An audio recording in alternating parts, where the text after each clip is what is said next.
सातारमध्ये जिल्हा परिषदच्या अध्यक्षपदाच्या निवडीमध्ये संपूर्ण महाराष्ट्रानं बघितलं की भारतीय जनता पार्टी, मुख्यमंत्री देवेंद्र फडणवीस हे कुठल्याही टोकाला जाऊ शकतात, सत्तेसाठी अक्षरशः लाचार होऊ शकतात, सत्तेसाठी कुठल्याही यंत्रणेला वेठीस धरू शकतात. अशा पद्धतीची सातारची जिल्हा परिषदच्या अध्यक्ष पदाची जी निवडणूक होती यानं संपूर्ण महाराष्ट्राला एक डोळ्यात अंजन घातलं असं म्हटलं तरी काय हरकत नाही. आपला जिल्हा परिषदचा एखादा सदस्य त्याचं अपहरण केल्याचा बनाव करणं आणि आरोपी कोण आहेत तर विरोधी गटातले जिल्हा परिषदचे 2 सदस्य आहेत. सातारच्या जिल्हा परिषदमध्ये एकूण जर संख्याबळ बघितलं, शिवसेना आणि अजित पवार राष्ट्रवादींचा गट या दोघांचं मिळून संख्याबळ तिथं पुरेसं होतं.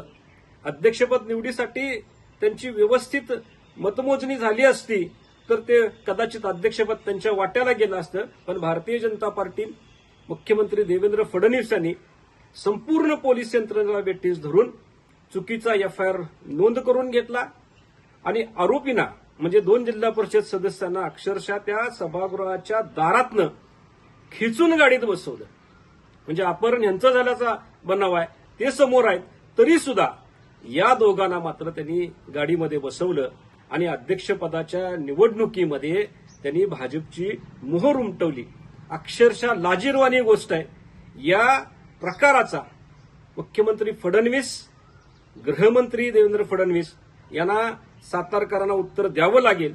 येणाऱ्या काळामध्ये पुऱ्या महाराष्ट्रानं ही जी काही सत्तेसाठी भारतीय जनता पार्टीची जी काही भूक आहे, अरे केंद्रामध्ये सत्ता आहे, राज्यामध्ये सत्ता आहे, तरी सुद्धा आमची भूक या सत्तेची भागत नाही, अशा पद्धतीची कृती काल मुख्यमंत्री देवेंद्र फडणवीस, कारण गृहमंत्रीपद त्यांच्याकडे आहे, संपूर्ण पोलीस यंत्रणेवर त्यांची पकड आहे आणि म्हणून या संपूर्ण गोष्टीला मुख्यमंत्री देवेंद्र फडणवीस जबाबदार आहेत आणि सातारकर त्यांच्याकडनं एक ना एक दिवस उत्तर घेतील.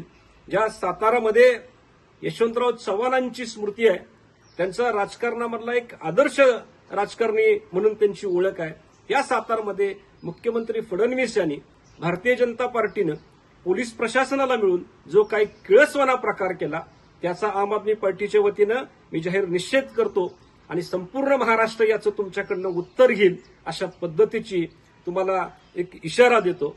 जय हिंद.